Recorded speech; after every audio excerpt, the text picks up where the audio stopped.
Here's a little gal that I know you're going to really learn to love. She ain't no dumb blonde, though. Her name is Dolly Parton. Just because I'm blonde, don't think I'm dumb, 'cause this dumb blonde ain't nobody's fool. Jolene, Jolene, Jolene, Jolene, I will always love you. Thank you, Kenny. Dolly Parton, you are now and forever a member of the Country Music Hall of Fame. Here you come again, looking outside, what a way to make a living. It is my pleasure to induct you into the Rock and Roll Hall of I'm a rock star now. We will rock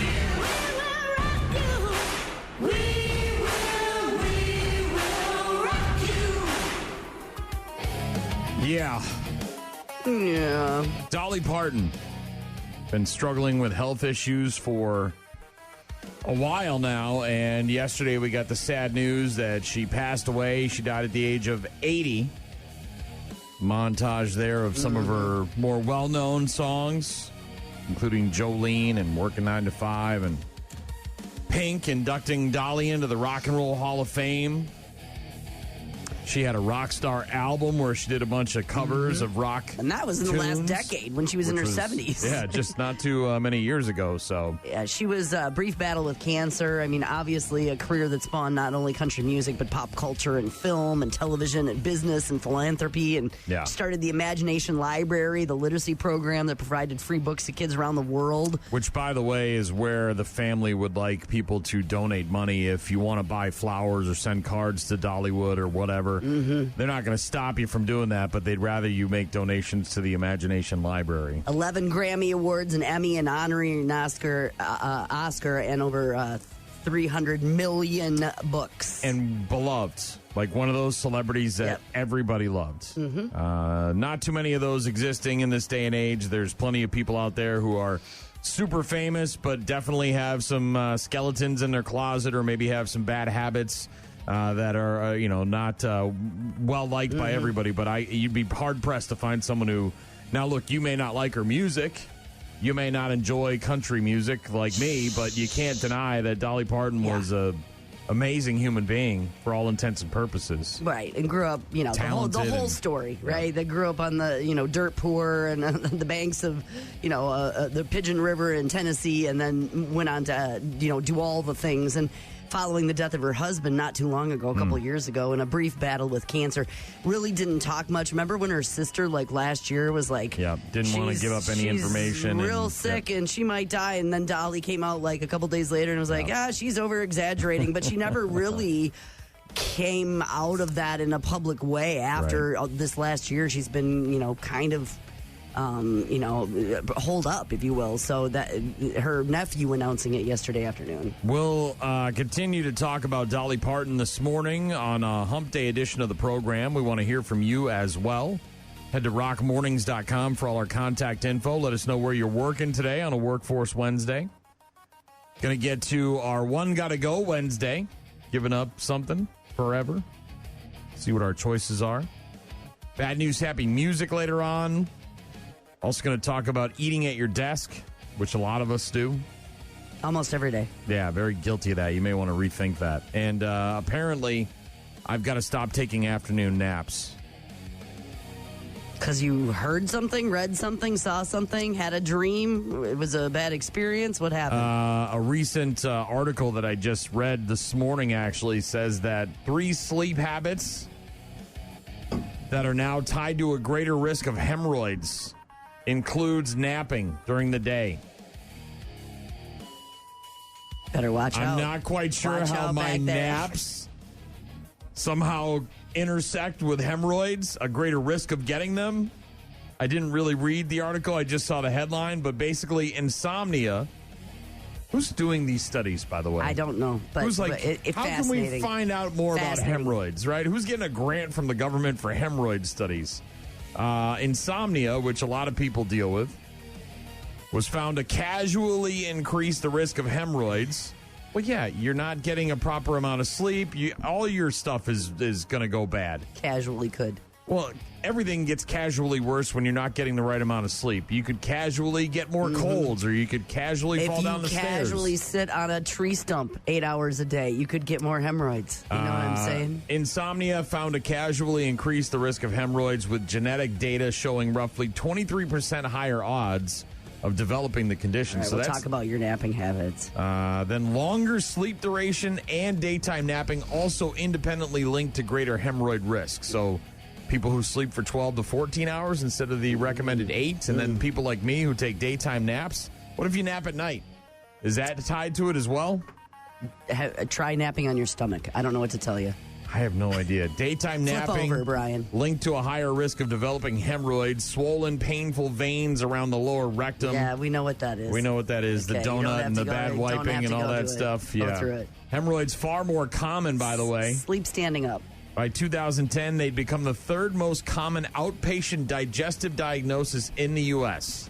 Maybe you needed one of those inversion tables. You could nap Is this 'cause upside people down. sit too long? I thought that was what hemorrhoids You were could really hang, about. You know, we'll tilt you upside down for a while. Look, man, I've lived 50 years. I had a colon resection. I had plenty of bowel issues for a long, long time. Never once have I had hemorrhoids. And the napping thing, you'll be fine. I'm not giving up my naps because of hemorrhoids. I'll run the risk of getting the hemorrhoids. Interesting article you're finding there, sir. I don't know. It was just sort of on the internet, and I Interesting, saw it, and I yeah. was like, what the hell's going There's a on lot with of this? things sort of on the internet. Yeah. Watch out for them roids, Gene. They'll get you right in the ass. Do hemorrhoids happen anywhere else, or is it just in the anus? All right. Okay. Jim texting in saying another icon gone. Yes, Dolly Parton dead at the age of 80. We'll talk more about that in a bit. Rock Mornings with Brian and Gene on your rock station. This video announcement is something Dolly asked of me years ago, before I fully absorbed it as a future reality. It is an honor that is mixed with absolute pride and great sadness. But sadness lies with us, not with Dolly.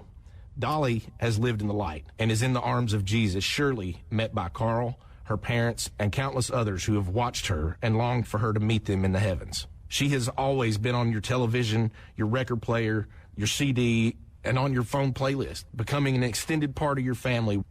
Our family and the team she has entrusted with her legacy will work diligently to ensure her spirit will live with us forever. May God bless Dolly Parton, and may God bless you all. She will always love you. That is a pre-taped video statement from her family. That's the nephew there, Brian Seaver, son of Cassie Parton and head of Dolly's security for more than 2 decades. They obviously knew this was kind of coming. And so Dolly, apparently at her request, wanted him to record this so it was ready to go when she passed away. And that happened yesterday at the age of 80. Her final public appearance was not too long ago at the opening of one of these truck stops in Tennessee that she was involved with.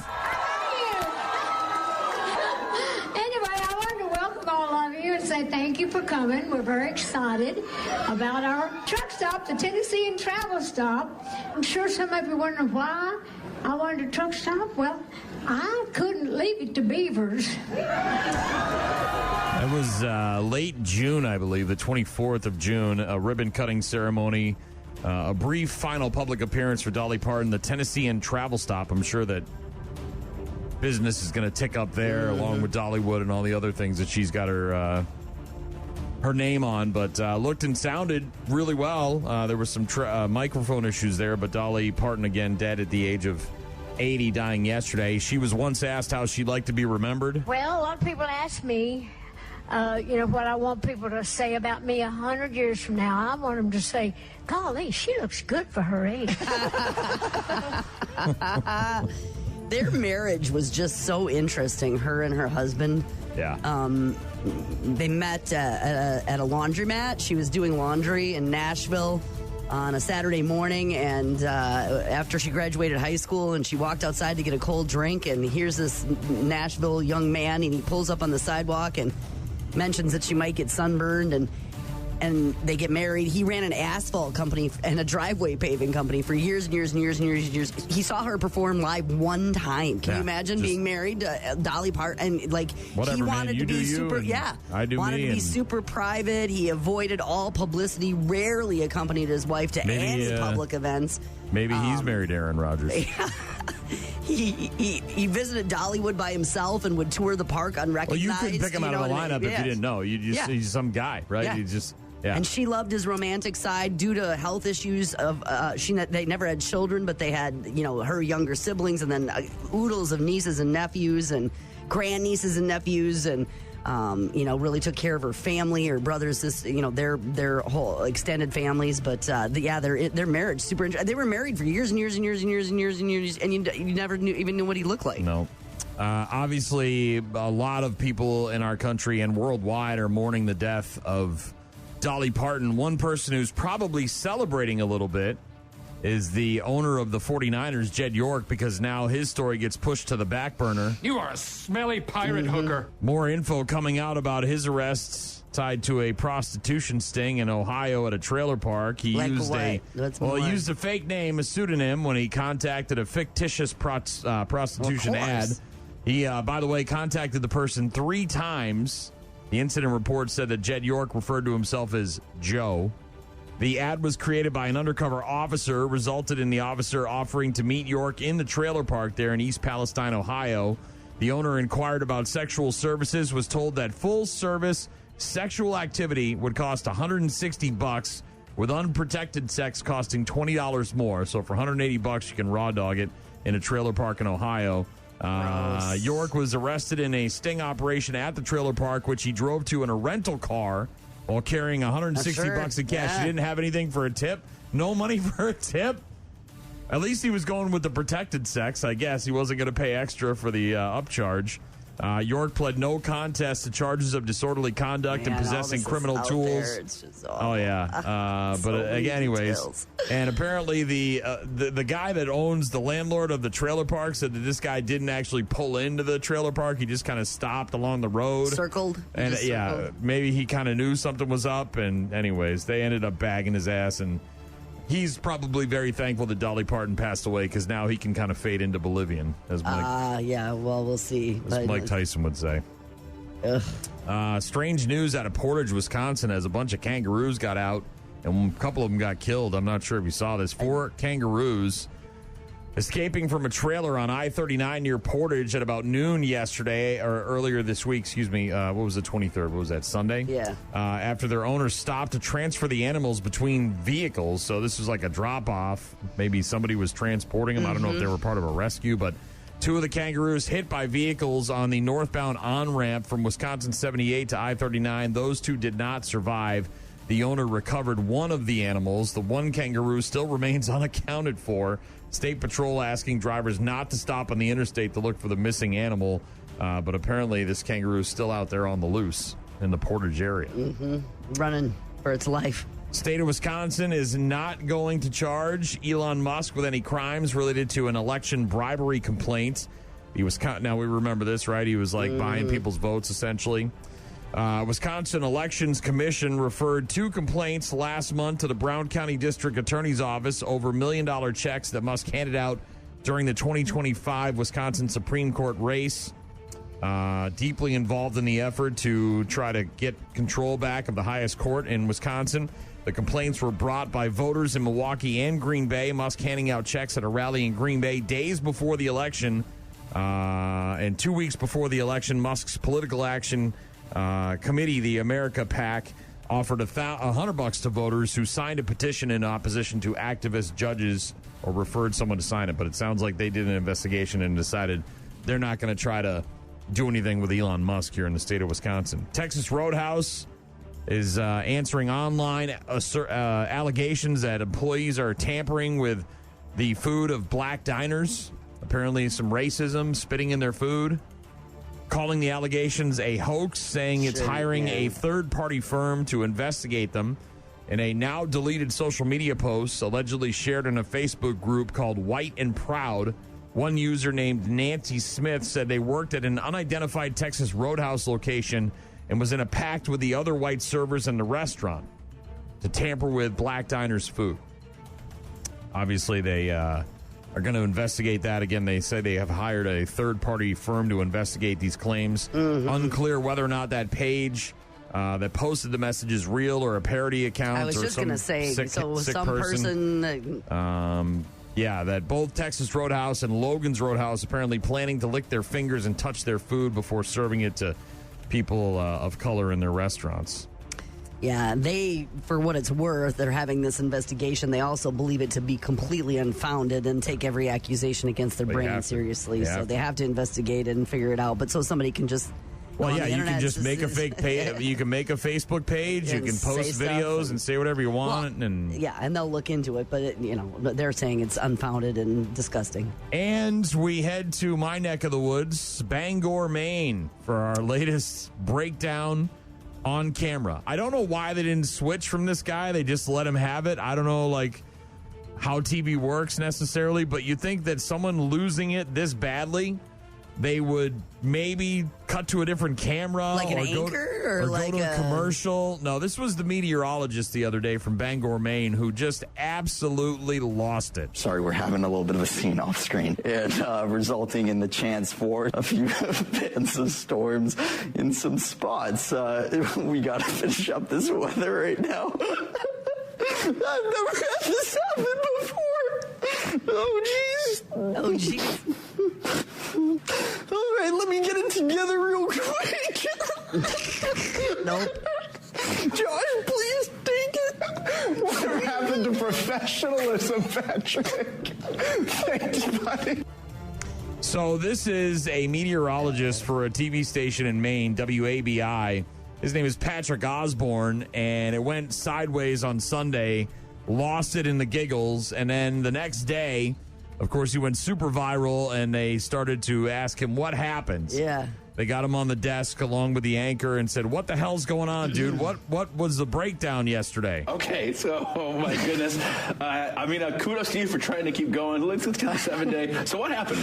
What set you off? So it was actually something that I was trying to prank Josh on that kind of backfired. We were, Zoe, our producer, and I were making fun of Josh during the middle of our commercial break. He was yapping away about whatever he was talking about. Okay. And Zoe made the Charlie Brown kind of wah, wah, wah, wah sound. Yeah, sure. On the phone? Gotcha. On the phone. Okay, yeah. And so I pulled it up on a video in the Weather Center. Thought it was a 5-second video, quick sound just to egg Josh on a little bit. Yep. Turned out it was one of those hour-long compilations where it just periodically plays it every couple minutes. Okay. And so I didn't realize that. I go do my live, forecast after a minute and a half of not hearing anything, and then 20 seconds in, we start getting the Charlie Brown wah, wah, wah, wah sound.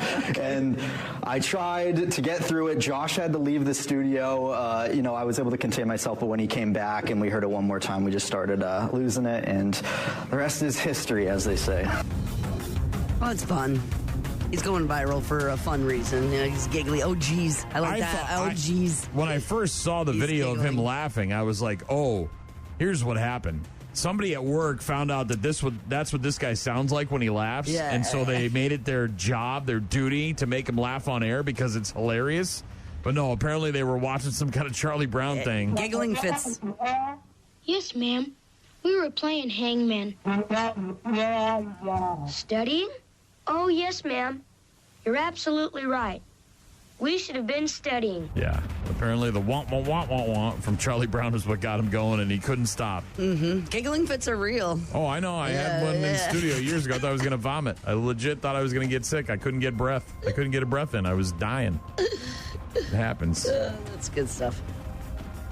It's Rock Mornings with Brian and Gene. Going to get to sports after the latest from A Perfect Circle. Rock Mornings with Brian and Gene. Find them online at rockmornings.com. Christopher Morel, who's in his third game as a New York Met, may be the hero right here. 0-2 to Morel, and he hits it on the ground. Hamilton coming home, throws it away, the Mets win the ball game. Christopher Morel gets the winning run home as Hamilton threw it wide of the plate, and the Mets win it 3-2 in 10. In his third Mets game, getting high fives. Hi, I'm Chris. Hi, I'm Chris. Hi, I'm Chris. And I just helped win the game. Francisco Lindor made a diving catch at shortstop with the bases loaded in the ninth and then scored the winning run on a throwing error in the 10th inning to lead the Mets past the Brew Crew 3-2 last night. Same two teams tonight at 6:10. During that game, Pat Murphy, the manager of the Brewers, pulled Cooper Pratt. Wanted to send a message to the shortstop after the rookie failed to run hard out of the box following a fifth inning pop-up. said you got to be locked in if you're going to play at this level. He better run. And then after the game, Cooper Pratt was asked about getting pulled at his locker. Our goal is to win, and my job is to help the team win. And I didn't do that today. And, I mean, they hold you accountable, which is good. I need that. And it will never happen again. Yeah, look, rookie, young guy on the team. Definitely need him for the playoffs. But you got to let him know, look, dude, every play is important. Especially when that pop-up into the outfield ended up being a single, right? I mean, might have turned into something. There were some other plays that he kind of mental errors types, those lapses in judgment kind of things. So Cooper Pratt got himself pulled by the manager, but sounds like everything's going to be okay going forward. Week 3 of the NFL preseason kicks off tomorrow. It's the final week of the preseason. It'll be Pittsburgh, Buffalo, 6 o'clock on the NFL Network. Pats at the Browns at 7 p.m. on Amazon Prime. And then San Fran at Vegas at 7 p.m. on ESPN Unlimited. Then, of course, you got the Rams and Chargers getting together at 9 p.m. on the NFL Network tomorrow night. Meanwhile, the Packers, they'll be at home against Arizona on Friday night at 7 p.m. Vikings in Denver taking on the Broncos on the NFL Network Friday night at 9 p.m. Lions will be at Indy at noon on Saturday on the NFL Network. And then after that on the NFL Network, the Bears at the Titans at 5 o'clock, also again on the NFL Network. See the new jerseys, the new outfits, the new uniforms? Was it Packers? Yeah, well, everybody got one. It's some sort of rivalry uniform. Yes. Man, the quarterback for the Bears is getting hammered online because of the pose that they put him in. So he's sitting on a chair with his legs like wide open, and there's all sorts of memes and AI imagery, and yeah, if you haven't seen it, it's pretty funny. The Dallas Wings claiming the 8th and final WNBA playoff spot last night with their 96-78 win over the Portland Fire. Okay. Paige Beckers going to the postseason for the first time. Dallas, who's 23-16, will join Minnesota, Golden State, Las Vegas, Atlanta, Indiana, New York, and Washington in the postseason. The WNBA season, very strange because they're going to play for another week, and then they are off for a international tournament, the FIBA Women's Cup or whatever it is, for a week, and then they come back and have another week. Yeah, why did they split it like that if they knew that was coming? Is that what you mean? Whatever. I don't personally care, but it just is very strange. The Chicago Sky, speaking of the WNBA, the Chicago Sky have now banned Enes Kanter Freedom from the Wintrust Arena after the former NBA player was removed from the building by security on Sunday. The owner of the team, Michael Alter, said that Enes Kanter Freedom had begun to chirp and engage with the Chicago Sky player in what he believes was an effort to provoke her. The player has been obviously a very vocal supporter of LGBTQ plus rights, and Enes Kanter was there to support women and try to insert himself into the discussion, and got escorted out. Now he's not welcome back, at least at that arena. That's the only one as of right now. So he may show up at some of these other games. Sports on Rock Mornings with Brian and Gene. Let us know where you're working on a Workforce Wednesday. Want to hear from you guys? Yeah, please do. Now, you can get in touch with us through, of course, our apps. That's an easy way to get those downloaded. You can listen wherever you're headed this morning. Doc listens to us halfway across the state when he's driving truck, and you can submit a voicemail through there. Easy enough to get in touch with us on the program anytime throughout the day and night. You can just leave a voicemail for us, submit a picture or video, whatever's going on in your mornings. We want to hear from you. Yes. Go to rockmornings.com for all our contact info. Rock Mornings with Brian and Gene on your rock station. Speaking of getting a message from Doc, just got one. Hemorrhoid studies, you must deal with a lot of a-holes. But veal. Try the veal, Doc. Be here all week. 2 shows on Saturday. JD sent us a message on Facebook, said he's working at Sugarloaf Senior Living in Winona, cooking for the old people. By the way, homemade waffles for breakfast today. Damn. Look at you with your eyes shut. Are you thinking about the buttery deliciousness of each little square? Thinking about syrup, little squares full of syrup and butter. Just everything I want in my life right now. I know. Also got an email last night from Mario. Afternoon, Brian and Gene, or should I say good morning, ha. I heard Brian's near-kill experience, and then I thought I had almost killed someone last summer. Driving home from work, I was going down Gillette Street, heading towards George Street. Was making a right turn, slammed on my brakes. This guy on an e-bike coming at me head-on hit my car. Ooh, terrifying. Bike stops dead. He's flying in the air like Superman, went 6 feet in the air. I'm like, OMG, guy turns out to be okay, but I had to pay $100 thankfully fine. You had to pay $100 fine because you were driving and this guy was riding like an a-hole? F this guy. Make him pay it. He had to, or the bike? He said, but I had to pay $100 something fine. Said he was fine on the e-bike. F them e-bikes. I was driving down the left lane. Is it okay? No, they should follow the rules too. Guy was going 30 miles an hour, dumbass. Yeah, it's an unfortunate scenario, and honestly, talking about it yesterday reconfirmed my belief that these people are just a bunch of morons. Well, the person because everybody that's reached out to me has said the same thing, that every time they interact with or they see people riding these e-bikes, they're completely irresponsible. They just don't think that they're going to get injured. And I get it, right? There's a little bit of whimsy. You get on these things, they're fun, they're exciting, they're new, they're fast, right? You don't have to pedal. Just zooming all around, don't have to have insurance, don't have to have a license. Just get on it and go. Get you where you got to be, and yeah. But at the same time, right, you got to take some personal responsibility with that stuff. You're on the road with vehicles, man. And there's a lot of people out there that, unlike me or other people, don't pay any attention at all. That are just buried in their phones or whatever they're doing, and then next thing you know, you're underneath their car. And those are relatively new to the roadways in the last few years. But of course, like any situation, you're going to hear about the ones that are, causing a problem or issues. Like I told you, our coworker and her husband got a set this spring, and they've been riding all over the place and, enjoying that time and getting lots of exercise and going to tons of communities. It's amazing how quickly they can get from here to wherever they're headed. Yeah. Some pedaling and some riding, and, they can put on 60, 70 miles in a day, which you'd never be able to do on a regular bicycle. So, yeah, it just, it's up to the person riding for sure. No big surprise, but with the death of an icon like Dolly Parton, they've already got stuff in the chute when it comes to television programs. CBS. Watching the movies? Are they rerunning her movies? Well, I'm sure that 9 to 5 is going to be on somewhere today. But Dolly Parton, an American icon, tonight at 9 p.m. on CBS. This is hosted by Gayle King. And another guy, a tribute to Dolly Parton featuring excerpts from 60 Minutes and her other CBS interviews. They'll have someone at Dollywood as well. I'm sure there's going to be millions and billions of people that show up today and leave flowers at the gates and all that stuff. Meanwhile, on Disney Plus, you've got a special called Dolly Parton, an American Original. Dolly Parton, her music, her style, her compassion, her influence. There was only one Dolly. Now tonight at 10/9 Central on ABC. Dolly Parton, an American Original. And stream on Disney Plus and Hulu. This actually aired last night on ABC. Dolly Parton, an American Original. David Meir hosting a 2020 special, including Dolly's past interviews with Barbara Walters and Robin Roberts. Tributes from Keith Urban, Jane Fonda, Ashley McBride, Rascal Flatts, and a whole bunch of others.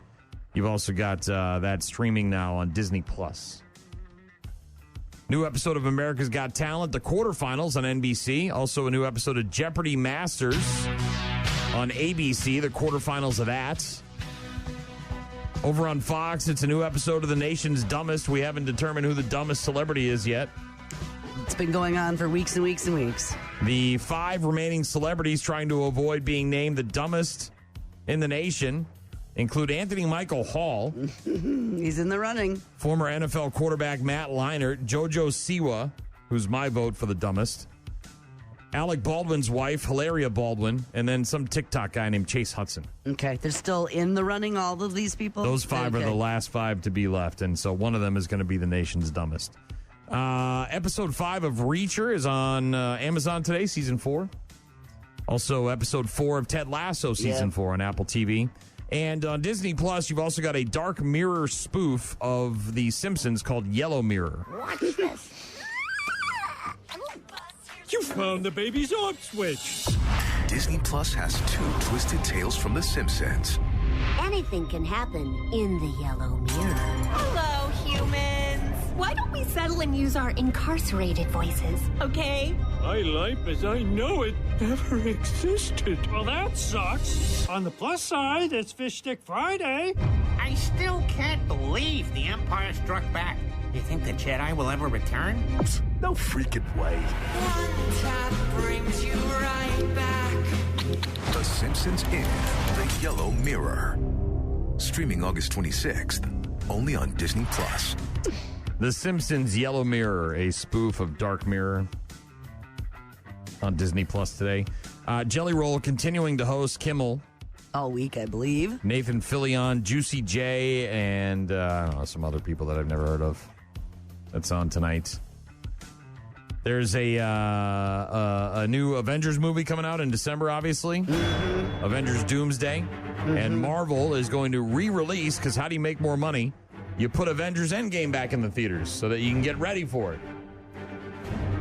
And people will pay for it, I'm sure. And this is genius marketing. Is it like unseen footage added to it or something? Or yes, exactly. So Avengers Endgame, the one that came out a couple of years ago, that of course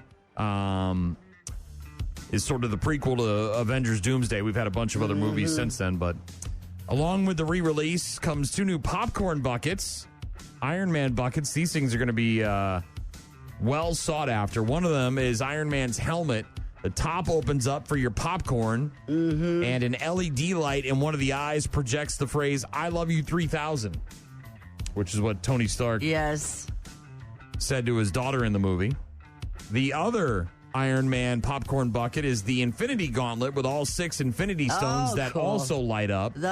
You open up the back of the glove to fill it with popcorn. And I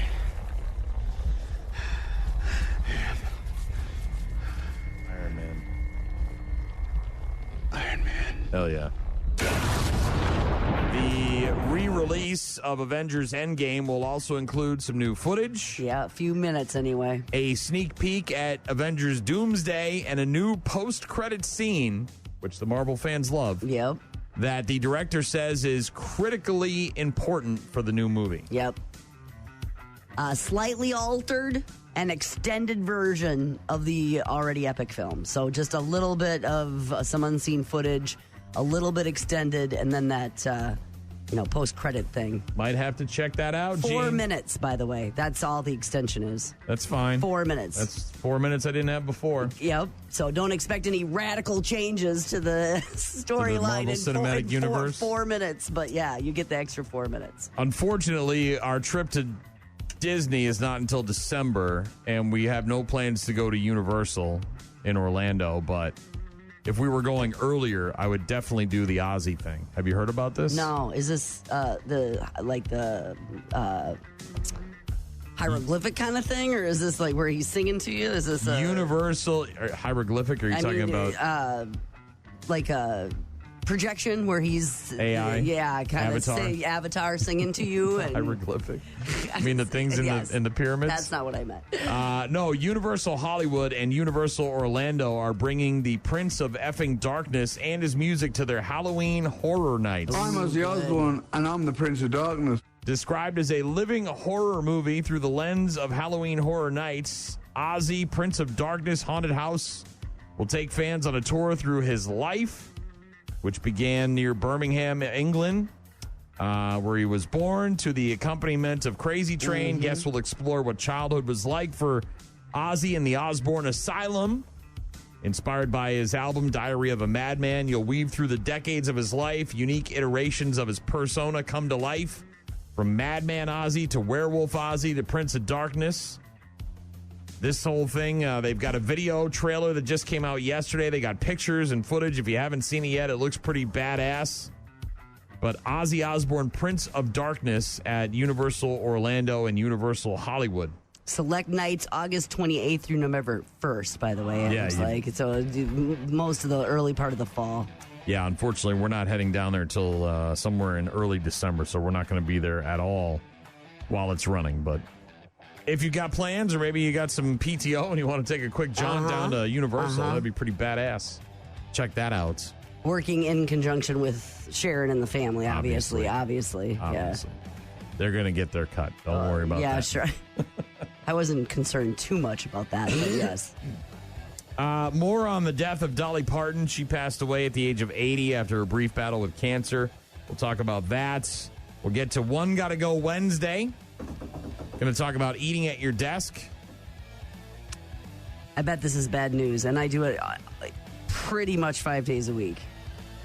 A rare exception, but it's standard operating procedure, pretty much. Maybe we need to go back to the COVID protocols where you're standing too. No, we standing and eating at my We desk. need to go back to the COVID protocols where you're in that room and away from me, where I like things clean and orderly, and you're in there making a Tasmanian devil style Somebody mess. just asked me recently if we were still doing that. What? I met them and they were for the first time, and they were like, you know what? Since you and Brian still in opposite rooms? I'm like, oh no, that no. I think that was that fall, wasn't it? I mean, it was maybe the spring. It was brief and it was sort of ridiculous. But yeah, I was like, no, we've since moved back. We into moved past that. We moved beyond that. Rockmornings.com for all our contact info. Would love to hear from you guys.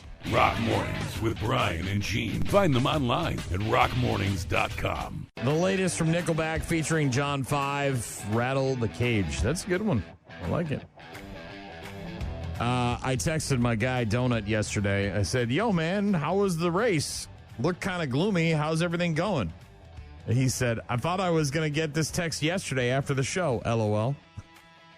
Your friend and his son went to a NASCAR race in New Hampshire. They went to the NASCAR race in New Hampshire on Sunday, and I said on Monday when we were doing sports and we were talking about the winner of the race, I said, I got to text Donut. I saw he was at the race, and I was going to do it on Monday, and I didn't. And so I texted him yesterday, which was Tuesday, and he said, what's up, bro? I thought I was getting his text yesterday. Did they have fun? They did. It was a good time. He said it was very expensive, which doesn't surprise me. Yeah. So apparently it rained as well, and he got really wet. And and you're going to get snacks and something to drink, and then you're probably going to get merch or a keepsake of some sort when you're going to a race like that. So, yeah, at the end of the day, it's probably expensive. Yeah. But I'm glad they had a good time. Weddings often get interrupted by certain things. Sometimes it's funny, sometimes it's not. Sometimes you get... Is this wedding crashers thing? Sometimes you get the drunk guest who grabs a mic and maybe shouldn't and says some things that they probably should keep to themselves. Mm-hmm. And then occasionally while you're giving your vows to one another at the altar with the officiant there, the person, a baby deer walks up. This is in Oklahoma. A wedding crasher made the couple's very special day even more memorable. An endangered species of deer making her way to the altar as the couple were saying their vows, stuck around for some pictures as well. If you haven't seen it yet, it's pretty funny.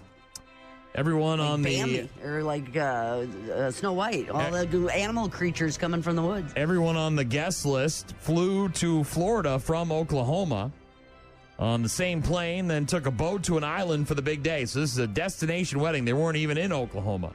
Ugh. But to everybody's surprise, one more guest calls the island home, decided to show up and figure out what the hell was going on my friggin' island. Yeah, the Guthries decided to switch their wedding venue from McAllister, Oklahoma to Little Palm Island in Florida. Brought the guest list from $150 down to 20 people, right? Much smaller. Yes, of course. A key deer, who apparently goes by Rosie. I'm guessing that because it's an endangered deer and it's on this island in Florida, people know about it and have named it. Snuck up to the altar to snack on some of the flowers while Estella and Gavin were saying their vows. The key deer are just like down in the Keys, so they're on islands and they're smaller, and there's a park you can go and look at them if you want. Intimate wedding with family and close friends, no bridesmaids, no groomsmen, but they did have Rosie, the key deer, who showed up and said, hey, are these flowers for me? Little snack. Estella said, I didn't even notice where she was. I never saw Rosie till we were taking pictures. It just felt like such a God-given moment. Could not have been more perfect. But yeah, Rosie, the key deer, showing up and stealing the show. Kind of stealing the thunder there a little bit, but that's okay. Very cute. Meanwhile, a new trend at schools all over the country is making moms like you jealous. Yeah, the kiss the mom thing. This is such a funny thing to see because you get a lot of the upper upperclassmen, right? So it's usually seniors, yeah. Seniors are out there with the signs, and they're basically forcing juniors and sophomores to kiss their moms who are dropping them off at school. What I love about this clip of the moms talking about it is the absolute don't give a rat's ass attitude about middle children. It becomes obvious Look, as an only child, I don't know what that feels like. Child? But the middle child is such a forgotten child. They don't even. It's like you don't even exist. We hold the car door, preventing it from opening. It's like initiation. Like, we all did it. Your heart starts thumping out of your chest. I'm not a very huggy person. I wouldn't have wanted to kiss my mom as a freshman. And you know who the happiest people are in this whole thing? The mothers. This is a big moment for them, especially if it's their first child or their last child. So emotional. I was crying yesterday and all morning, and she asked me not to cry during the drop-off. So I think I did okay. The moment you drive off after dropping them to school is when it hits you. Yes. He gave me that kiss, and I saw him leave, and that meant I have to let go. Mm-hmm. Especially the first child or the last child. Yeah, that's because anything in the middle, F you. You don't exist. You're not important to me at all. It's just the first experience and the last experience. That's the way that goes. That's just how that is. It's your first being and a your middle baby. child must be your the first and your absolute baby. worst. The absolute worst. So they used to. I'm familiar with this story, but at some of these schools, they used to do more of a. I wouldn't say hazing because it's not that intense as where like they line you up and get you in front of people. But this is more like you're in the drive-through. So seniors used to do that to incoming freshmen as kind of it was a hazing and not like a college, not like vicious, but it wasn't kissing your mother, goodbye on the first day. It was more of this, and they kind of were like, this is getting icky, right? It's more we don't like the vibe of this, so let's do this thing, and so now it's morphed into the kiss your guardian mom, or it can be dad or guardian, grandparents, who's ever dropping you off. A little that day. creepier if you're asking for a kiss for daddy. Hi. Do you have a kiss for daddy? Are you kidding? All right. But a new trend, or newish trend, if you will, that seniors for freshmen on their first seniors initiating the freshmen and also showing some love for the moms who do it all for their kids, except for those middle kids, because F them middle kids. No, it's more emotional if it's a first or last. And speaking of schools, the Ohio principal, did you see this guy that lost his job? Well, look, I get it. There's rules. This is one of those instances where what is the intent of the law or the rule versus the spirit of the law and the rule. Okay. And this is a principal who's been in education for 3 decades and has worked hard to get where he is and loves his students and does everything he can to make sure they have a safe and wonderful environment to learn in, tries to take care of everybody, all this stuff. And one of his students, apparently, who was struggling with homelessness, was going to have to leave the school that he was at. And the principal said, no, not on my watch. And then, of course, the school board and it's against the rules and whatever. So then they fired him. He lost his job because of this. I was told that the district did not believe that I could go back into the building and be an effective leader, and I was given the option of stepping down or going through the process of being terminated. So my mom, I couldn't live with her because it wasn't really safe to live with her. My dad, he had some issues going on because sometimes it'd be cold in a mobile home, so I'd just be sleeping in the car with the heat on. And I think about it now, it's like, I don't know how I'm here. I just don't know. At first, I was in a cold car, barely eating, barely getting to school, just trying to be a good person. If you haven't read about this principal, it's an unbelievable story, and you hope that now that it's going viral and everyone's getting a whiff of it, and it's on CBS News, did a big piece on it. Hopefully this will turn into a positive. Normally it does, but yeah, the principal of Lakota East High School in a suburb of Cincinnati, his name is Rob Burnside, lost his job. One of these kids, Dee Dee is the kid's name, his nickname, couldn't live with his mom because it wasn't safe to live with her, and his dad had some issues, as you heard there. He said he would have to sleep in the car with the heat on because it was so cold inside the mobile home where his father was living. During his junior year, all of that sort of became public knowledge. The mom had gotten a new address, and because it was outside of the school district, he had to withdraw from this principal's school. And the principal did some investigation and tried to figure out what was going on. The school district said he can't be here. He doesn't have a parent who has an address. The parent resides elsewhere. He needs to go where the parent is. Said he went home and talked to his wife about the situation. And she said, well, the kid can stay here with us. They've already adopted several children in the past. And I don't think they were trying to necessarily adopt this kid, but they were trying to give him a nice place to live where he could stay in the same school. Right. He's got 2 more years left, and he's graduating and moving on to whatever adulthood will bring for him. They went and talked to the mom, this kid's mom, and she gave them their blessing and said, that would be great. I'd love that. Obviously, my situation means I got to be over here, and if the kid wants to stay in the school where he feels comfortable and he's learning and he's doing well. It sounds like providing was a struggle. So then the kid had a home, able to go to school. They didn't formally... Yeah, the school district, unfortunately, not a fan of all these moves that this principal was making, and so they fired him.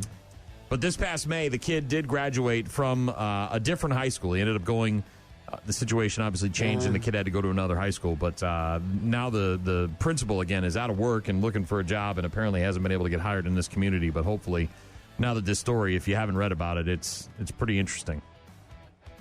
Rob Burnside from Lakota High School there in Ohio, Lakota East.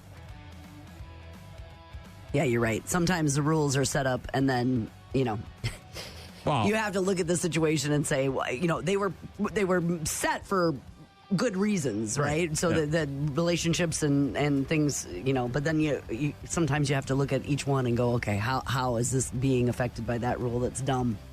One Gotta Go Wednesday. We'll get to that next. Rock Mornings with Brian and Gene. Start your day with Rock Mornings. What would you say is your favorite movie of all time? Number 1. Had to pick it right off the top of your head. Don't think about it too much. Very hard. Princess Bride, probably. Princess Bride. What would you say is your favorite television show of all time? Good gravy. Right up the top of your head. No thinking about it. Could watch it over and over and over and over again. Wouldn't matter. Well, up until recently, I wouldn't have said this, but Grey's Anatomy. Really? In the last 5 years or so, I could watch that over and over and over again. Also, Criminal Minds. All right. Sorry. And then what would you say is your favorite album of all time? Back in Black. Back in Black. I'm glad we got at least one that's a solid, no questions asked. One Gotta Go Wednesday. You got to get rid of one of your favorite things, Gene. Your favorite movie, your favorite album, or your favorite TV show. They don't exist. Their spin-offs don't exist. Their characters don't exist. The quotes from the movie and or TV show don't exist. No covers. None of it. No covers of Back in Black by anybody. They don't exist. Well, I wouldn't get rid of Back in Black. One gotta go. You got to pick one of your favorites. Your favorite TV show, your favorite movie, or your favorite album. So right off the bat, you're keeping Back in Black. Of course. So then it's down to The Princess Bride. You'll never get to watch it again. It didn't even exist. You don't have any memory of it. Or you're getting rid of Grey's Anatomy and all of the wonderful content that it provides you. Probably the TV show. The movie, I watched it with all of the kids, right? I remember the very first time I saw it with the girls. We built a fort in the basement, the blanket fort with the couch and all the thing, and had flashlights and snacks and all, and like that's a core memory for them and for me, and so I wouldn't want to change that for anything in the world. And it's quotable, there's Inigo Montoya, all my the father, things, anybody want a peanut? Inconceivable. Yes, all we got the it all. things. So I don't think I could get rid of the quotes. And I could find other things to watch on TV. You know what I mean? Like I feel, and I had to pick one.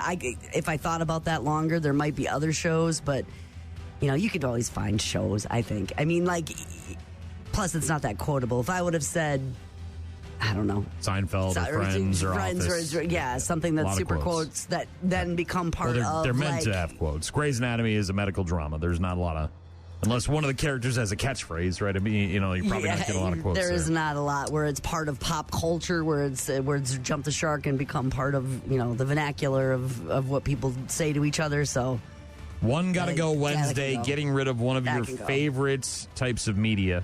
But I could watch it over and over and over. Princess Bride. Jean's favorite movie is she's getting rid of versus, or no, you're the TV show. Yes, TV show. I'm keeping that. Princess Bride is getting kept, so is Back in Black, but Jean is getting rid of Grey's Anatomy. They're part of like the fabric of America and my life. I'm sort of like you in a weird way on this because I'm not wishy-washy, but it's tough because I would say my all-time favorite television show is The Simpsons. Yeah. But as I've gotten older, my tastes have changed. And I love Seinfeld, too. But I would have to say The Simpsons would be my number one television show, my favorite. You can't get rid of that because you've got a tattoo and you've got I changed my last name. A garage full of I know. collectibles. My favorite movie of all time would be The Natural. I've said that many, many times. And then my favorite album of all time is probably Injustice for All by Metallica. Mm-hmm. I don't know if I necessarily have crowned it, but if I was on an island and I needed one album to listen to, it would probably be that one. A lot of growing up with that album when I was in my mid-teens, so I definitely wouldn't want to get rid of The Simpsons. It's such a huge part of my life. Massive part of my life, beyond the collection and this tattoo and then the last name, and then I probably would not get rid of Metallica either, so it would be The Natural. Yeah. So yours is the movie versus the TV show. Yeah, you would get rid of the TV show. I would get rid of my favorite movie. My favorite movie is The Natural, Robert Redford, obviously, and while I love that film, there are certainly other movies that might help fill that void. That's how I feel about the TV show. And I have a lot of movies that I love. I definitely enjoy films, so I don't think I'd have a problem living without the Natural in my brain. But yeah, getting rid of one thing on One Gotta Go Wednesday. One of your favorites. Getting rid of one of your favorites, whether it's your favorite movie, your favorite TV show, or your favorite album of all time. rockmornings.com if you want to send us your list and then tell us which one you're getting rid of. You can find all our contact info. You can download the apps and get in touch with us that way. Jean's going to get rid of Grey's Anatomy, her favorite TV show. I'm going to get rid of The Natural, my favorite movie. One Gotta Go Wednesday. Also Workforce Wednesday. So let us know where you're spending your day. Maybe you're just getting done and you're headed home for the day, or you're on your way finding parking. You're at the or maybe you got to stick around for a really long meeting you don't want to do. Any of those things, let us know and get in touch with us. Maybe upper management's in town, just like Donut. He said upper management's at his place. Oh, is that right? Oh, yeah. I asked him what's new, and he said upper management's here. Busy at the hospital. The accreditation people showed up this week. Oh, that sounds like, yeah. Yeah. I told him that I was going to be dealing with some crap at work, too, so. Let us know where you're working, what you're doing. Rock Mornings with Brian and Gene. Find the daily podcast at rockmornings.com. Christopher Morel, who's in his third game as a New York Met, may be the hero right here. 0-2 to Morel, and he hits it on the ground. Hamilton coming home, throws it away, and the Mets win the ball game. Christopher Morel gets the winning run home as Hamilton threw it wide of the plate, and the Mets win it 3-2 in 10. In his third Mets game, getting high fives. Hi, I'm Chris. Hi, I'm Chris. Hi, I'm Chris. And I just helped win the game. 3-2 final score in 10 innings as the Brewers drop one to the Mets last night. Same two teams at 6:10 this evening. Austin Hill is going to drive the number 33 Chevrolet on a full-time basis in the NASCAR Cup Series for RCR, Richard Childress Racing, beginning next season. Hill has run 15 Cup races this year, but has failed to register a top 10 finish. So hopefully as a full-time NASCAR Cup Series driver, he'll have a little more success. Both the Big Ten and the SEC said No more. No more leaving and then coming back. They and made leaving, a ruling already? Coming back and then leaving and then coming back. This is like when your kid moves out, right? You're out. We raised you. We spent 18 years on this whole thing, and you're out. And that's it. No more coming back. Yeah, they come back. Even I went back, which is surprising. Big Ten passing a rule stops players from returning from the NFL. A player who has declared for the NFL draft and did not withdraw, appeared on an NFL roster, or signed a contract with a pro league cannot be a Big Ten on a Big Ten roster. The league made the announcement yesterday in a statement. The Big Ten's athletic directors unanimously approving the rule, which then received unanimous approval later in the afternoon from the conference's faculty athletic representatives. The SEC did the same damn thing yesterday. Unanimous opposition to athletes leaving the NFL and then returning to college teams, passing that rule, that new conference rule, giving Commissioner Greg Sankey full authority to enforce it with penalties. The SEC announced that its institutions are not permitted to have an athlete on its roster who has A, previously declared for the NFL, NBA, or WNBA draft and did not appropriately withdraw. So they're not just talking about football players here. They're talking about a lot of the big athletes. B, signed a contract with an NFL or other professional football league, NBA/G League or WNBA or affiliate team. Or C, so any pros. Been listed on an NFL or other professional football league, yada, yada, yada. So, yeah, they're basically saying, look, if you leave college and you don't do it officially through the withdrawals and all the stuff and the things and all that, you can't come back. No more coming back. No more of that. Not a surprising result here with this study that just came out, but at least 1 out of every 4 NFL players who died between 2016 and 2021. Is this the head injuries? Had CTE, the degenerative brain disease known as CTE, according to a new study. The study published on yesterday by the British Medical Journal focused on how common chronic traumatic encephalopathy, CTE, might be among NFL players, and it apparently is very common. 1 out of every 4, 25%. Found that of the 878 players who appeared in at least one NFL game and died during that 6-year period, at least 25% of them. And those were all, wasn't that, they have the donated some of them, some of them do. Some of them do. Yeah. Some of them do. Did you see the video of the White Sox fan? Is this the guy that jumped over the ring? No, this is a much better video. No, I didn't. This isn't a brawl in the stands. This is somebody doing something nice as opposed to somebody. It's in the stands, yeeting over to. But it's not a yeet, and it's not a fight of any kind. It's a woman at a White Sox game who caught a home run ball and then jumped around with her purse strapped over her shoulder, and everything and its grandmother came out. If you haven't seen the video, it's delightful. I think her name is Emma Rodriguez, and apparently she got all her stuff back. But she went crazy catching this home run ball, and why wouldn't you? God, he's won it! That is a 2-run homer! Now let's celebrate! Let's jump up and down! Yeah. So it was a game-winning walk-off home run that she caught, and while she's got the ball in one hand, she's got a beer or something and her vape in the other hand. Yeah, and she's jumping around, and in the first jump, you see the tampon go this way. Yeah, it looks like there's like maybe a makeup case that also comes out, and I don't know what else is in there, some gum or something. Watching it. Then there's another jump, and all the money comes flying out. I mean, she's got ducats in there, man. Yeah. She's got a bunch of bills, which is really weird because a lot of these ballparks are cashless now, but she's got all this money in her wallet, in her purse. Then she jumps a third time, and all the coins come out like Sonic the Hedgehog. It's just crazy. Looks like she's got a bottle opener in there. Oh, yeah. She's got a wallet, all sorts of stuff. All of it. Look, everybody's celebrating. No one's paying attention. But after it all settled down, apparently everybody around her helped her pick up all of her stuff. We can mix to make you jump. The Mac Dad make you jump.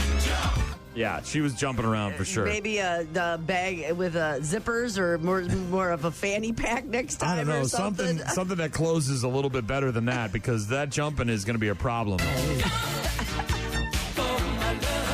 Jump in. The whole inventory, all of it. Everything. All of it. It was like a piñata, Brian. It kind of was. I will say though, she had that like girl death grip on the vape and the drink. You know that death grip girls have because they don't have pockets in their pants. Tea, some sort of a tea, and she's got some that sort of beverage. She's got that. A lot of singles though. Was she? You know what I mean? I don't know that what stack she does. Of singles I don't know what she does at night, but maybe she's got a special kind of job where she earns a lot of ones. It was a. That purpose of a purse is usually to have it like zipped or. Well, yeah. My guess is there's probably a zipper in there, but it was unzipped, and then the flap goes over because. Look, I've been around women. That's kind of what the purse does, right? Yes. There's a zipper. But I'm guessing the zipper was undone. But like I said, what's crazy is she had all that kind of money in there, and the coins weren't in some kind of coin purse thing, right? Isn't there a separate coin purse that goes in there, some sort of little zippy bag? Well, hers looked apparently to be loose. Oh, is that a sandwich? No, I'm kidding. She didn't have a sandwich. Yeah. Everything was in that purse. Though. Everything. That's funny. I tell you what, I don't know what tampon brand that is, but if you don't turn that into a commercial. Correct. You know what I mean? Seize the opportunity to turn this into some sort of windfall for yourself. Yes. You're missing out. The way they zoom in on slow it's like motion on slow the motion tampon. turning around. Yes. I mean, they get it, it's like watching the shuttle come down. That's how close up they got to that tampon. Funny video if you haven't seen it of that White Sox fan jumping around with all of her crap coming out of her purse. Rock Mornings with Brian and Gene. Weekdays, 6 to 9. Black Crowes, Rock Mornings, Brian, Gene. On a Wednesday, Hump Day. Let us know where you're at. Text in, rockmornings.com. I got a message yesterday. Well, I sent a message to my guy Chuck yesterday. Been working on this fire pit all summer.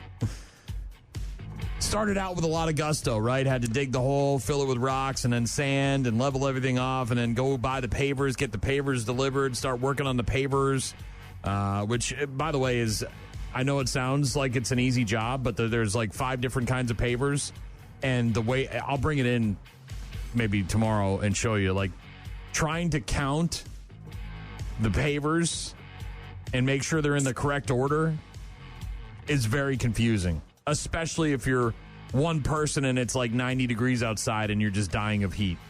So it wasn't the digging of the hole and the leveling that was the harder part than the physically that was demanding. It was difficult. Yeah, that's what I was going to say. But digging a hole doesn't require. I dig hole. You don't need a brain to do that. Like the paver thing. I can see. As of this point right now, I can see why people pay a lot of money to have someone else do it. Because honestly, I just kind of. I was doing it yesterday, and I thought, and I'm looking at it. I'm like, oh crap! Did we mess up? Like, did we put the thing? Because we had some spots. The schematic is like it's a thing. It's just a thing, and if you've never done it before, you probably don't know what the hell I'm talking about. But there's 9 rings of pavers, and there's 5 different kinds of pavers. So there's a center stone, and then there's like G's, and then A's, and then B's, and then more G's, and then F's, and it's like so. And on the diagram that they give you to like do this, right? Because there's no instructions. They just give you a diagram and they show you on the diagram, here's what the brick looks like. And they're all kind of similar looking, FYI. They don't really, I mean, you can tell, but you could easily pick up a B and it's supposed to be an A. Like the A's are this wide and the B's are this wide, right? So it's not that big of a stretch to say, oh, I'm picking up a B, but you actually picked up an A. Anyways, things can get out of hand real fast. If you're not in the right ring when you're looking at the rings, because there's 9 of them, and it's only, the diagram is only this big. So you're just sort of like, and you're hot, and you're out there, and and you're just, where did I, and you're trying to find which stone you started with, and they're not labeled. It's just, yeah. Anyways, Chuck is, of course, yesterday I went out there, and I worked on it for several hours, and I got a couple more rings, and I'm leveling things off, and all this stuff, and with the hope that next week Chuck would be around and we'd be able to get this thing finished because there's only a few more stuff. Chuck buddy. Yeah, he's on vacation, so yeah. I mean, good for him. I'm happy he's going to Hayward, but I'm going to be out of town next week. I won't be able to help you with. So whatever, it'll get done. I'm not worried. It's just another, like I went out there with a lot of gusto yesterday. I really got after it, and and it's just. I'm at the point now where I'm almost. You just want to have the fire and be. I should have paid somebody. But the one quote I got was like $10,000. So you're not paying anybody. You're doing this thing, yes. And that was start to finish. That was dig the hole, put the pavers in, level everything off, get it all completely finished. Yeah, like beautiful. all the product, and the entire you thing. Pay them, But I decided to do it on the sheet. Yeah, no, you're doing it yourself. You're gaining big time skills too. Yeah. And that's the funny part. Chuck's doing this because he's like, well, I want to. And what if I want to do this again and take it this way? And I might do it with a friend and go to my house. And I'm like, I'm not doing any of these ever again. This is a dumb idea. I'm glad I'll be very proud to show off my nice fire pit when people come over. Hey, look at my fire. I did this by hand with my buddy Chuck. Yeah. But I don't want to ever do it again. No. I never ever want to do it again. It's not like you're gaining this knowledge and experience. It has nothing to do with manual labor, right? To reuse that again. But I just want nothing to do with this fire pit. I just want to have it done and be done.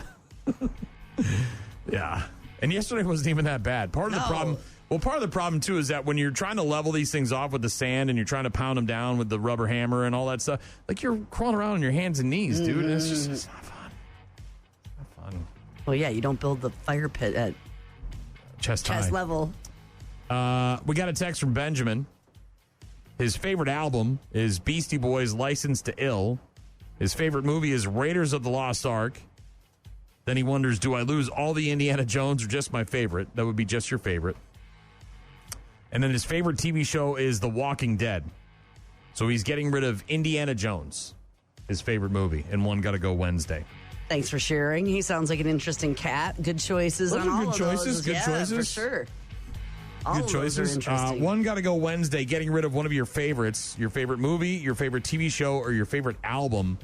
Benjamin, who texted in, said that he had to choose between Beastie Boys' License to Ill, Raiders of the Lost Ark, or The Walking Dead, and he's getting rid of Indiana Jones and the Raiders of the Lost Ark. Cooch, also texting in, Cooch said one's got to go. The movie is First Blood, so Rambo. Yep. TV show is Three's Company. Come and knock on our door. A nice little sitcom for you. His favorite album is Dolly Parton's Jolene. He said it's unfortunate she just passed away, but Dolly Parton and Jolene would go. I'll never have to hear it again, even though it's his favorite album.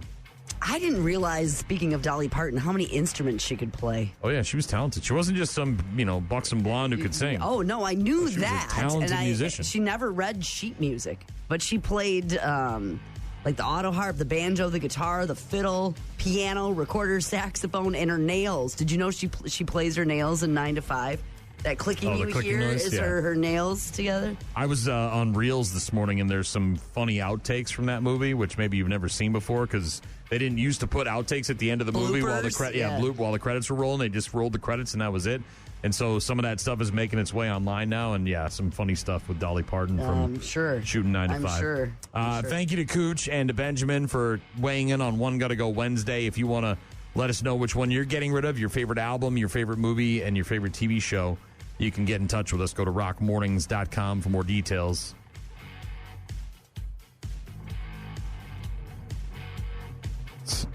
We're so close. I think there's one more ring of pavers, and then we have to get it all leveled off, and then you got to put the connecting sand in there, which is what fills all the holes and stuff. Yep, no, I know what you're talking about. And then there's a plastic ring that you stake into the ground that goes around the bricks to kind of hold them in. It's almost like a border, if you will, and sort of draws them in tightly and keeps them, where they're supposed to be. And then the ring should be really easy because it's just a metal ring that sits in the middle, and then you just put the bricks around it, and it's just sort of whatever. But then there's a bench that I got as well. That you have to build, or it came? No, it's all stones. But then you have to build it from the bottom. And then there's 3 big pieces that go on top, and then we should be good. It's flamethrower time. Almost. I'm going to drink so many. And you know what sucks too is we haven't had a fire pit all year. No, I know. So all the sticks and branches and crap that fall out of the trees. Kindling. You have a lot of kindling. I got nowhere to put it. I have a whole big giant trash barrel full of kindling. There you go. No, it's already full, and now it's all just I have little piles like the Blair Witch friggin' Project in my backyard. Maybe you don't need that much kindling. What I need is to finish this effing fire pit so I can start burning things like woodchucks and kindling. I need to burn some stuff.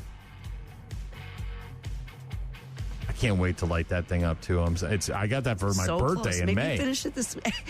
No, it's not going to be. It can't be this week because I'm busy and Chuck's out of town next week. So it's going to be the following week, which is Middle of September? Yeah. And it better be that week because I got a lot of effing Oktoberfest crap coming up that I'm going to need to be a part of. Yes. All right. We've got bad news, happy music on the way. Also, you may want to stop eating at your desk. Yeah. Info on that. I'm sure. In just a bit. Rock Mornings with Brian and Gene. Find them online at rockmornings.com. This is the weird thing about getting married. Before I got married to my wife, I lived with my best friend for like 2 years. We had a 2-bathroom apartment. In 2 years, we went through 2 rolls of toilet paper. My wife makes me buy 12 packs from Target weekly. Like, I have no idea what she's doing. I think she's just putting one end of the roll in the bowl and flushing to see how many sheets go down.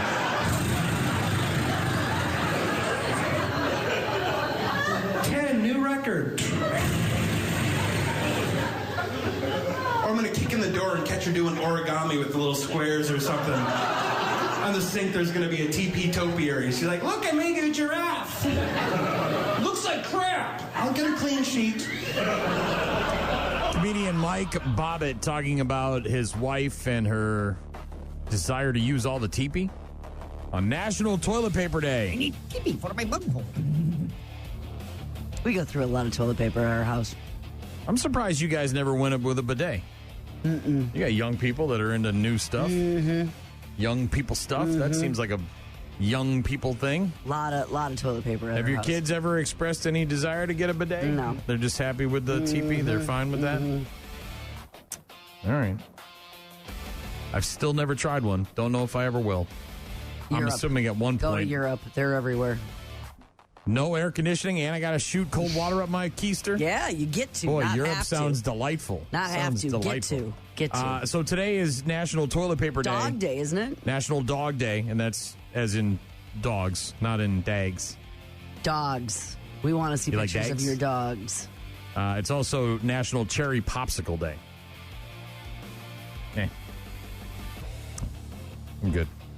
You said you eat at your desk All the every time. single day? Almost every day. Do you take any precautions when it comes to your computer? No, and I'm sure it's gross. Yeah, it is gross. You're disgusting. Yeah, I'm sure of it. You're disgusting. I knew that was a thing. You're a bacteria cafeteria is what you are. And besides the germs, which we'll talk about, it's they recommend obviously getting out of the office will help with creativity, reset, mental break, all that stuff. Yeah. That's why I leave so early, so I can get out of this hellhole. Go home, get away from it. You should probably, I don't know, either eat in a designated eating area like a kitchen area or a cafeteria area if your office has a place like that. Or maybe take the computer, close it, move it out of the room.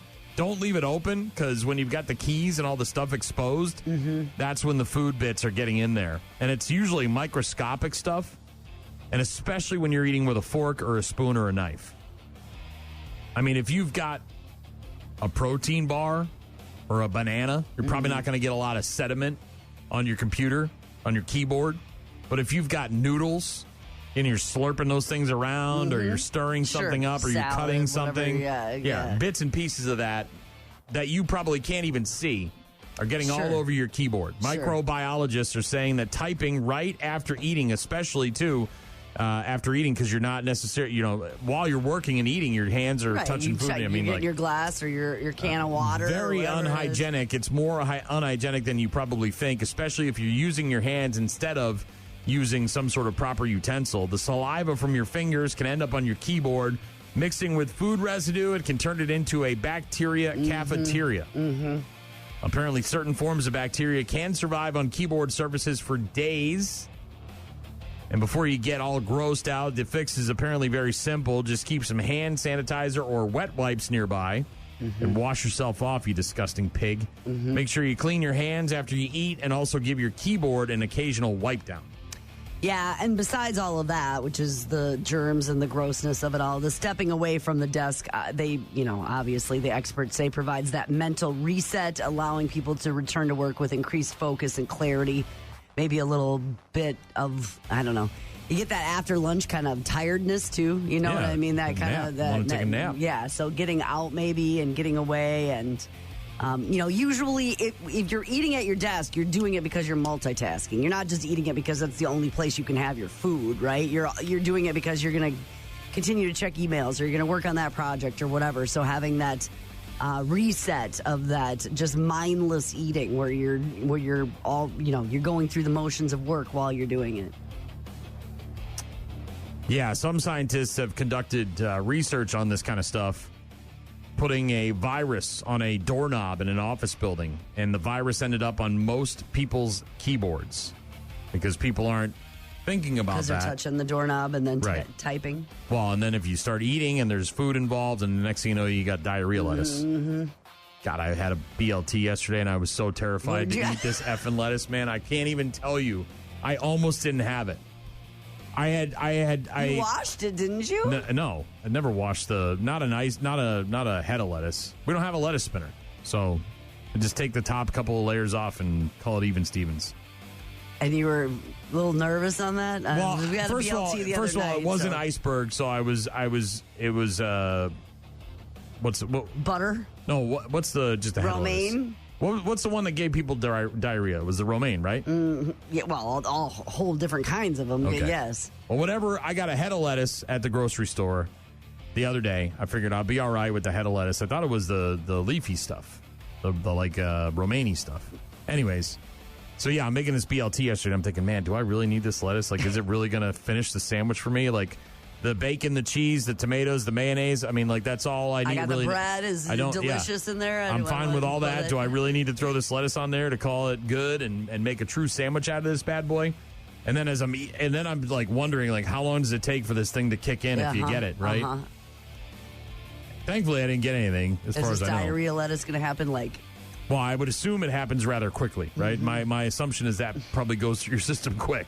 Like, you get it almost immediately. Well, probably the same day. Yeah, so I should be good. You're fine. I'm several hours removed from eating potential diarrhea lettuce.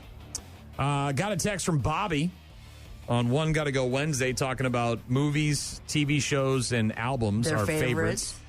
Bobby said, my favorite movie is Halloween, the 1978 version. The original. Okay. My favorite TV show is Wings. And one of my favorite albums is Def Leppard's Hysteria. I would get rid of Wings. Thanks for the text, Bobby. Appreciate that. She said, have a great Wednesday, Brian and Jean. Scott said, Star Trek, not Star Wars for Chris Pine. Is that did I misspeak? Did I say Star Wars? I thought I said Star Trek. I'll go back and review the tape. Thank you so much. We get it. We understand. Clarification. I Thank you. either misspoke or Scott listened incorrectly. Find out. Either way, thanks for the text. Also got a text. Let's see. Not sure who this is. No name on it, but their favorite album is the Red Album from Sammy Hagar, the Red Rocker. Favorite movie is Roadhouse. Oof.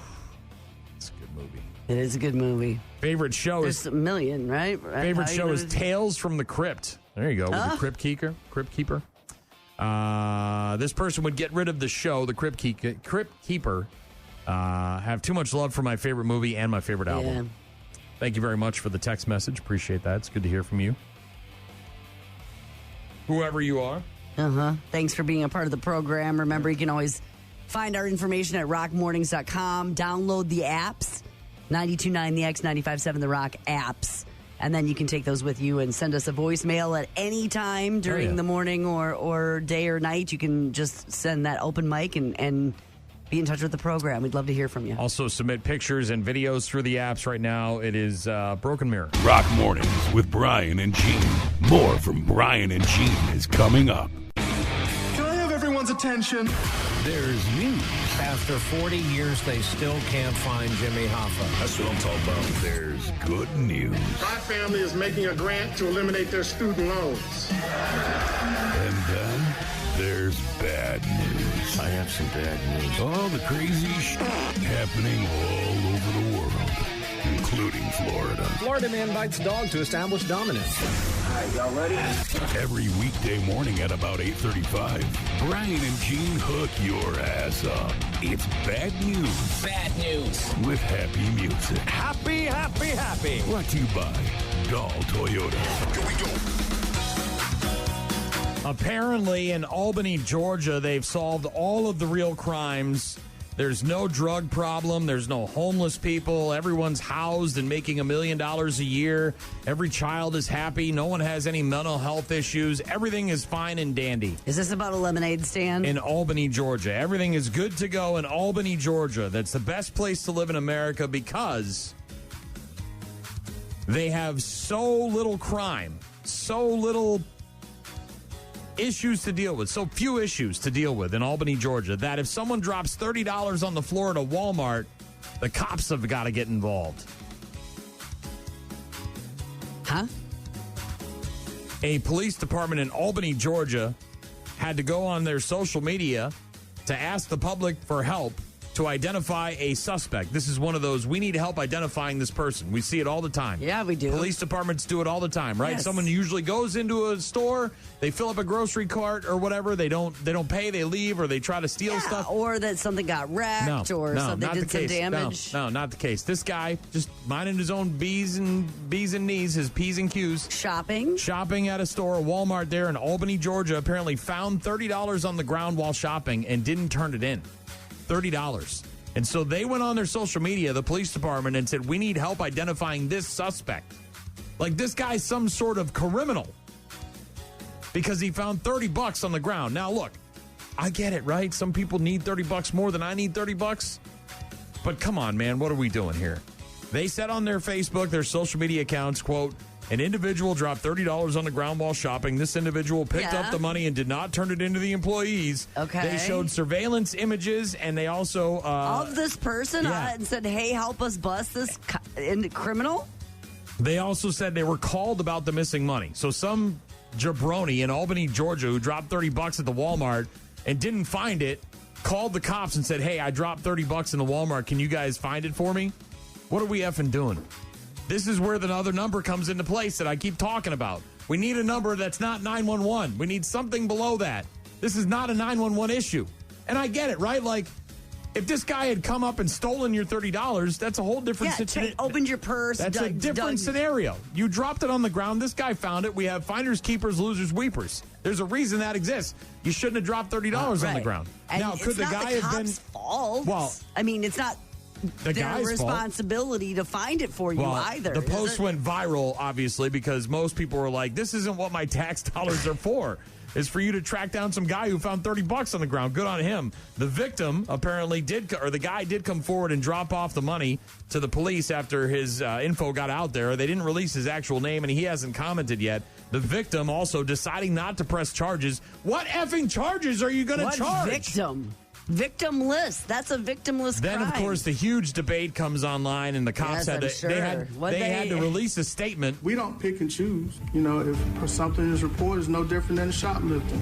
The store wants us to put out the information. We put out the information. And somebody may say, well, it's just $30. But if you've ever been in a situation that that's all you had left, and then somebody took it from you, that would put you in a bad spot. Didn't take it from you. See, that's the problem. Didn't take it. Found it. Yes. And I get it, right? The Walmart called and said, hey, look, we have a customer that says they lost $30, and can you guys help us try to identify this guy? We got the video. Yeah. Okay, maybe then the cops. But at the same, like, really? Yes. $30? You're Walmart. You're a multi-billion-dollar company. Just give this person $30. So that's where I think is the take, right? It's not take.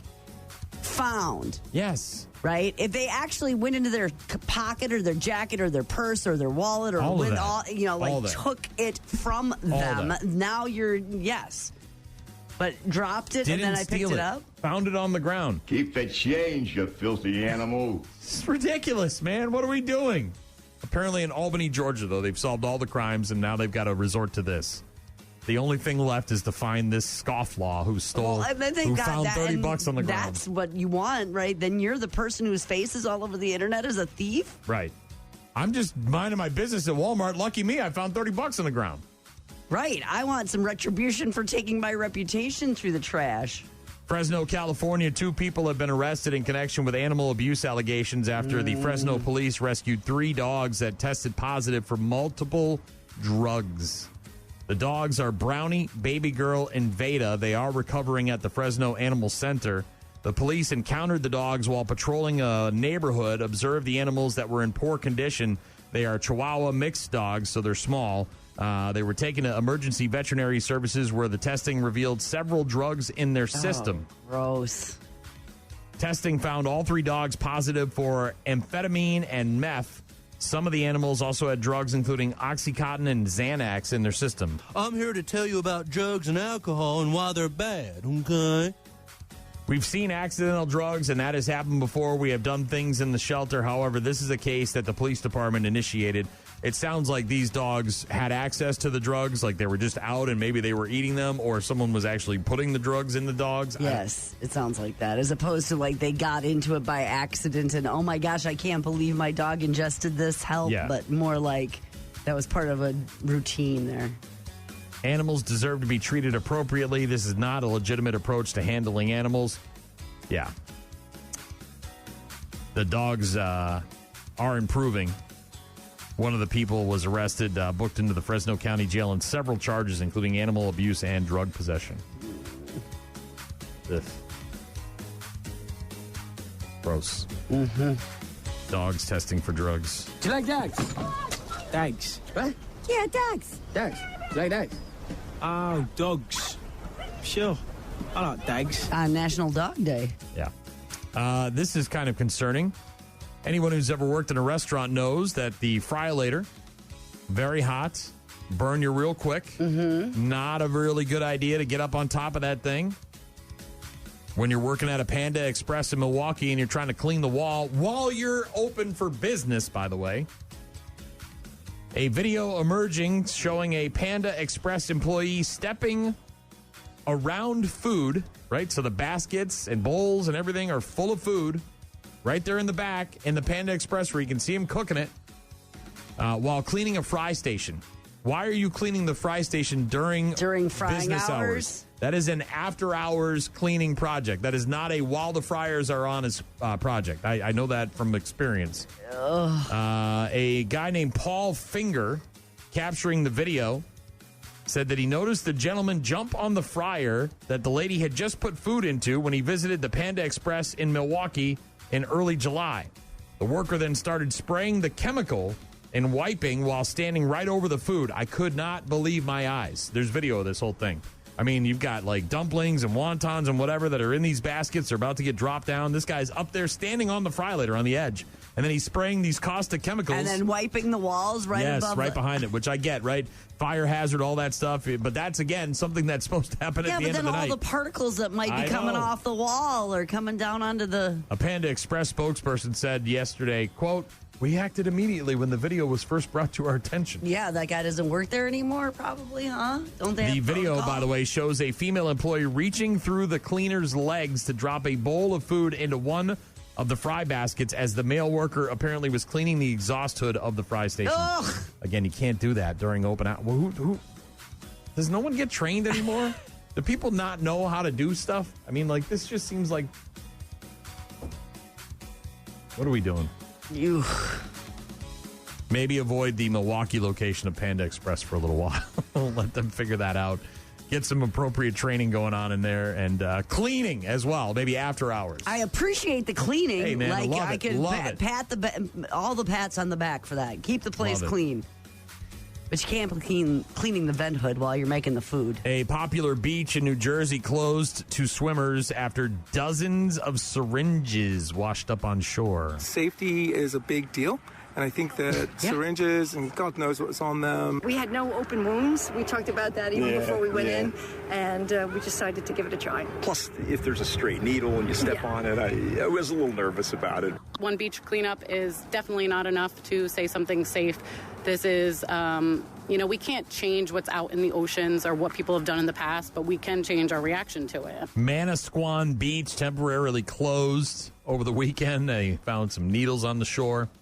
The mayor there, a guy named Mike Manigan, says a patrol found 5 needles, which prompted a sweep of the beach. A total of 60 needles were found. And you know where you're walking barefoot? Yeah, no, I know, on the beach. Or with flip-flops or open-toed shoes or Crocs or anything like that. County health officials notified about the discovery. Beachgoers there shocked to find the news. Sorry, folks, park's closed. Yeah, lots of needles. Priscilla of Manasquan said she cleaned up some of the debris on the beach on Saturday and supported the decision to close the beach. But after returning on Sunday and seeing what appeared to be needle plungers and drug paraphernalia, she says the beach reopened too soon. That's a lot of them, too. 60. Now, look, if it's a big beach, you can spread it out, but you just got a bunch of druggies going down there and shooting up on the beach and then leaving their needles. Do they have a... I hate to say it, but they need a receptacle. Do they have a sharp exchange thing or whatever down there? Some kind of barrel or something? Need to get one. Or was this waste that washed up, like a bag of them or something? 60? That's a lot. Yeah, where somebody maybe dumped it in the ocean. A couple of stories out of Florida.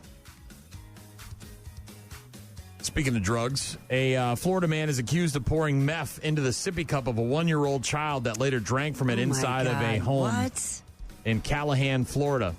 Mark Wyndham, the 5th person arrested in connection with the case. This comes months after investigators began looking into the child's exposure to meth back in February. This started on February 24th. Detectives learned the toddler had ingested meth the previous day. The child drank from a sippy cup before the parents discovered the bag containing meth in the bottom of the cup. The child later began vomiting. The mother took the kid to a nearby fire station. Kid was then transported to a hospital for treatment of a possible overdose. So they didn't know that there was meth in there? Yeah, investigators say the child's parents and other residents of the home did not immediately call 911 after learning the toddler may have been exposed to the drug. They didn't call the cops. What's going on over there? I can't get this to stop. There we go. Yeah, so this guy apparently...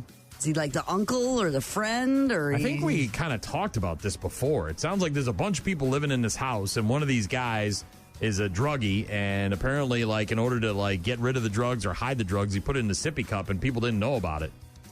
4 people previously arrested in the case: Hayden Simmons, Damian Wyndham, Erica Foley, and Judith Addison identified this guy as the person who possessed the meth. Investigators learned that a couple of the people told detectives they witnessed this guy pour the contents into the toddler's sippy cup. That's not good. Well, they witnessed him doing it, and then they didn't stop him or didn't tell anybody, the parents, before they put the juice in? Yeah. And last but not least, staying in Florida, Pompano Beach. Is it Pompano? A 21-year-old man, #Florida man, is now facing child abuse charges after getting into a fist fight with an underage teenager. Hold on. What about? Hold on one sec. Hold on one sec. Just a random, like, guy and a teenager? Hold on one sec. Hold on one sec. There we go.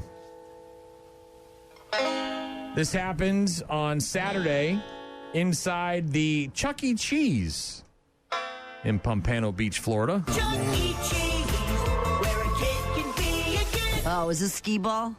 No. According to an arrest affidavit, the victim, the underage teenager, was working inside of the Chuck E. Cheese when the suspect, identified as Vincent Evans, came into the restaurant/gaming facility with another woman. Get his tickets turned in to get his prizes? The deputies there say that Evans, the aggressor, the guy who was arrested, approached the victim from behind and dragged him down before the two started fighting, after which Evans and the woman that he was with fled the scene. The entire ordeal captured on surveillance footage. Do they know why? We're getting to that. Investigators said the victim, the underage teenage employee of the Chuck E. Cheese, is the boyfriend of Evans' ex-girlfriend, who is the mother of a child shared with Evans, and that she is currently pregnant with a child belonging to the victim. Okay. So, what? You guys go back. Go back. All right. We're short on time here, so I'm going to run through it once Try more. the family tree. Just got a lot of branches. And Over here is Vincent Evans. This is the guy that came into the Chuck E. Cheese with his girl. That's a hothead. That's the hothead. Okay? Over here is the underage teenage employee of the Chuck E. Cheese. I'm with you so far. Vincent and the girl come into the store. Yep. Drags him down to the ground. A fight ensues. Yes. The girl and Vincent leave before the cops get there. Underage teenager got beat up. Yes. The victim, underage teenager, is the boyfriend of Evans' ex-girlfriend, who is also the mother of a child shared with Evans. Yeah, okay. And is now currently pregnant with a child belonging to the underage teenage victim. Oh, I see what's going on here. So there's a daddy. There's a daddy involved because he's the mother of the thing. They don't say in the article how old everybody is. All we know is that the guy that went in there and beat up the aggressor is 21.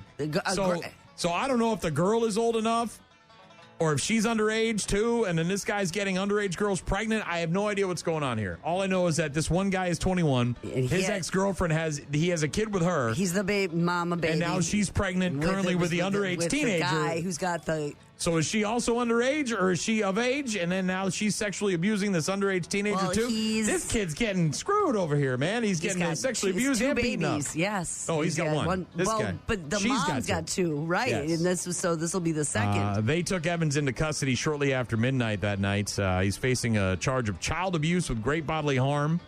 Oh, so that kid's under 16. Yeah. Oof. Giddy up, Gene. Giddy up. He's employed. This kid's just trying to work and make money for diapers and baby formula at Chuck E. Cheese, where a kid can be a kid. And you got a new girlfriend. What are you so mad about? Well, I'm not even sure if it's the girl. We don't really know who she is. Just another girl. Not sure if it's a new girlfriend or sister. Aunt. I have no idea. Another friendly reminder, folks, that no matter how bad your life may seem, you're not going into a Chuck E. Cheese to beat up an underage teenager who got your ex-girlfriend pregnant. 2 under 2. Man. Irish twins. She's really shoot or shoot, Gene. 100% of the shots, all that stuff. Oof. Feeling pretty good about this fire pit thing. Got to be honest. Not feeling too bad right now. Feeling pretty good. Thanks, Florida man.